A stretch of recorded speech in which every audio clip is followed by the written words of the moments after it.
Assalamualaikum warahmatullahi wabarakatuh. Anak-anak, kembali lagi dalam pelajaran pendidikan agama Islam. Sebelum dimulai pembelajaran kali ini, marilah kita berdoa terlebih dahulu dengan harapan supaya diberi ilmu yang manfaat oleh Allah Subhanahu wa taala. Doa kita baca bersama-sama. Bismillahirrahmanirrahim. Rabbi zidni ilma warzuqni fahma. Amin ya rabbal alamin.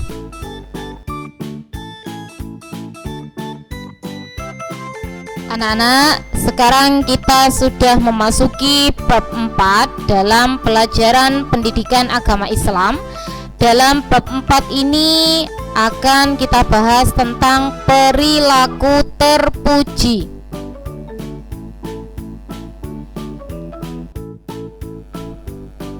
Perilaku terpuji atau perilaku yang baik dalam bahasa Arab disebut dengan akhlakul mahmudah.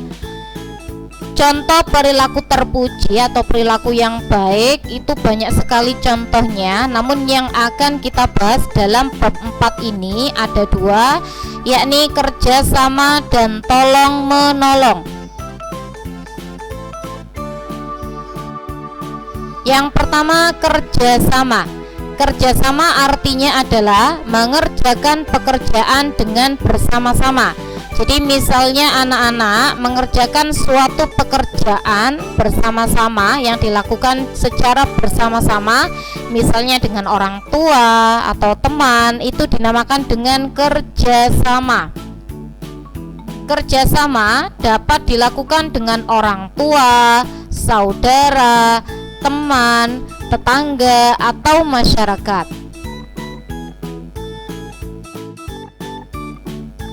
Contoh kerjasama yang pertama dengan orang tua.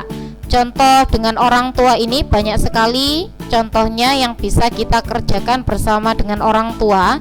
Dalam gambar ini contohnya adalah menjemur pakaian. Jadi anak-anak misalnya membantu orang tua menjemur pakaian, itu adalah juga contoh kerjasama. Kedua, contoh dengan saudara. Dengan saudara dalam gambar ini adalah menyiram tanaman, menyapu, dan lain sebagainya.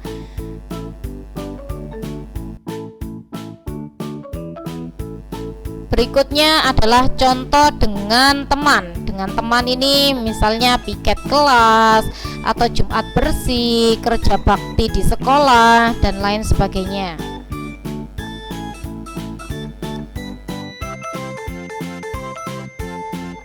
Contoh berikutnya adalah dengan tetangga atau dengan masyarakat, sama contohnya yakni kerja bakti di desa atau di kampung halaman.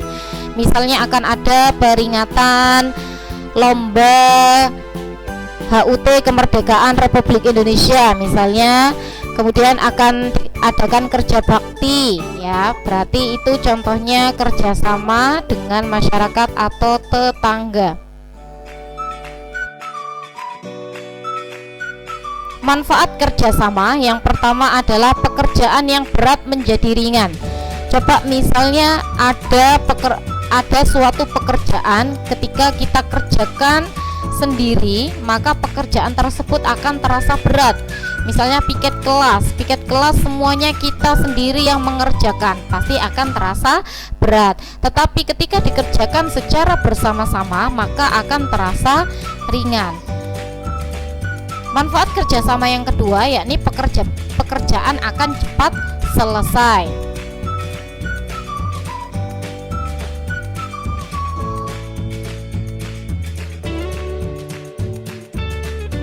Sikap dalam kerjasama yang harus kita tumbuhkan adalah yang pertama ikhlas, yang kedua sabar, yang ketiga rendah hati.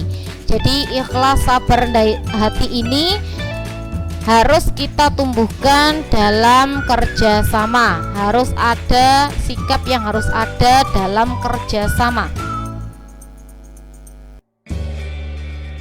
Yang berikutnya adalah tolong menolong. Tolong menolong, perintah tolong menolong ini diterangkan dalam Quran surat Al-Maidah ayat 2 yang berbunyi Bismillahirrahmanirrahim wa ta'awanu 'alal birri wat taqwa wa la ta'awanu 'alal itsmi wal 'udwan, yang artinya dan saling tolong menolonglah kamu dalam mengerjakan kebaikan dan takwa, dan jangan saling tolong menolong dalam perbuatan dosa dan permusuhan.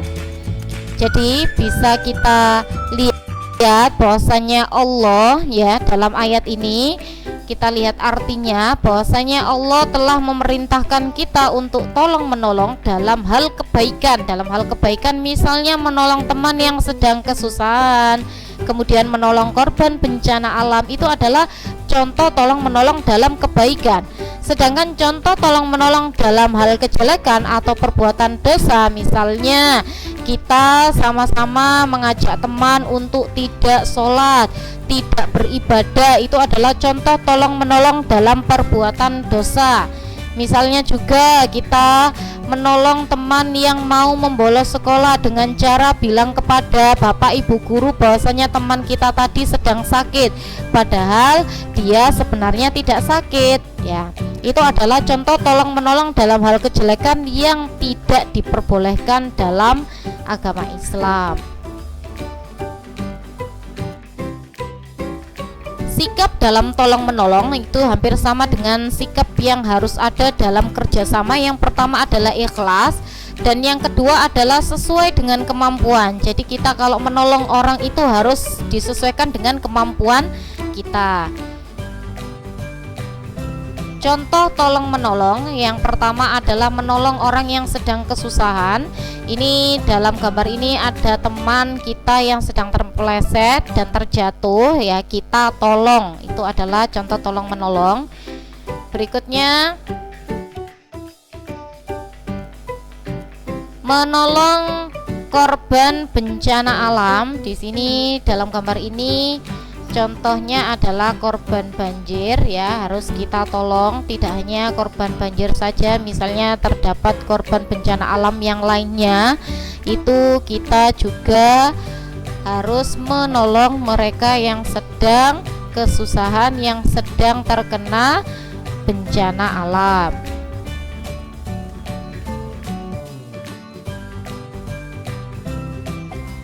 Kemudian memberi sodakoh ya, memberi sodakoh kepada fakir miskin itu juga termasuk contoh tolong menolong. Berikutnya memberi makan hewan. Memberi makan hewan ya, berarti dapat kita simpulkan bahwasanya tolong menolong itu tidak hanya kepada manusia saja, tetapi bisa kepada hewan dan kepada tumbuhan. Kalau kepada hewan dengan cara kita memberi makan, dan kalau kepada tumbuhan dengan cara kita merawat tumbuhan tersebut, menyiraminya, memberi pupuk dan lain sebagainya.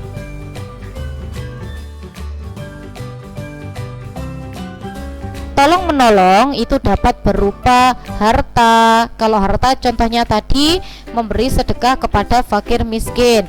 Berupa pikiran. Pikiran itu contohnya misalnya ada teman kita yang sedang kesulitan dalam memahami pelajaran. Kita berusaha untuk menerangkan, berbagi ilmu kepada teman kita yang sedang kesusahan dalam memahami pelajaran. Itu namanya adalah tolong menolong berupa pikiran. Dan yang ketiga adalah tolong menolong berupa tenaga. Contohnya membantu teman kita yang piket, walaupun kita waktu itu tidak sedang ada jadwal piket.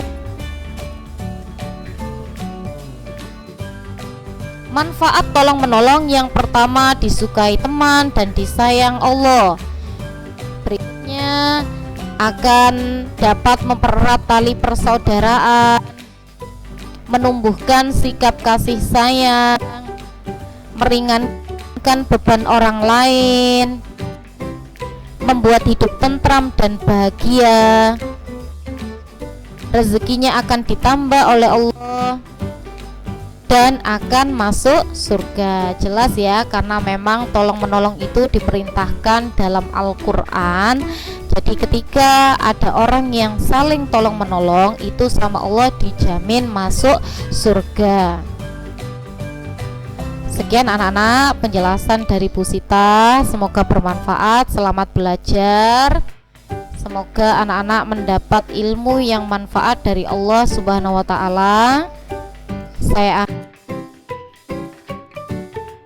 akhiri. Wassalamualaikum warahmatullahi wabarakatuh.